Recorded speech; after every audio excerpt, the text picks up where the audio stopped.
এই দেখ, এটা হচ্ছে একটা বালতি, প্রায় 10 লিটারের মতো বালতি। তার মধ্যে কোকো পাউডার মেশানো হয়েছে, মানে হচ্ছে নারকেল ছোবড়ার গুঁড়ো কিনতে পাওয়া যায়, কম্প্যাক্ট মতো থাকে, সেটা জলে দিলে ফুলে এই এক বালতি হয়ে গেছে।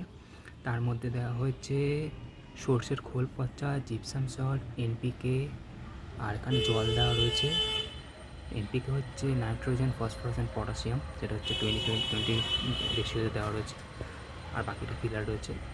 আর এটাতে এই সাইডটা থেকে জল দেওয়া হচ্ছে, সেই জন্য সাদা সাদা লাগছে দেখতে, আর বাকিটা এখানে রয়েছে। আর এর ঠিক 2 ইঞ্চি ভেতরে প্রায় 50টা মতো কুমড়ো বীজ দিয়েছি। এটা আমি ছাদে চাষ করছি।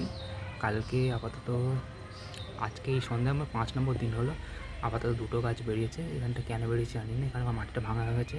আর বাকি দিকেরগুলো বেরোবে আশা করি, কারণ প্রথমের দিকে একটু নিচু করে লাগানো হয়ে গেছে। প্রায় 50টা মতো বীজ রয়েছে কুমড়ো গাছ, আর আশা করি এটা থেকেই অ্যাকোয়াকালচার টাইপের জলের ভেতর দিয়ে গাছটা করবো। শিকড়টা জলে থাকবে, ওপরটা শুকিয়ে শুকিয়ে এসছে, ভেতরটা জল রয়েছে।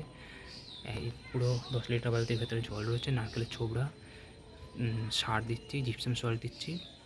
আর আশা করি 5 থেকে 10 দিনের মধ্যে সবকটা বেরিয়ে যাবে। আজকে 5 নম্বর দিন। আগের ভিডিওগুলোতে দেখলে বুঝতে পারবেন যে কী অবস্থা রয়েছে।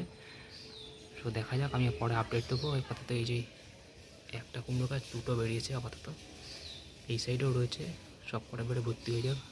এটাতে ভালো করে জল দিয়ে সার দিয়ে পুরো ছাদে করবো ভাবছি। পরেগুলো আপডেটে দেখা যাবে। আপাতত ভালো লাগলে সাবস্ক্রাইব করে পরে দেখছি পরের ভিডিওতে।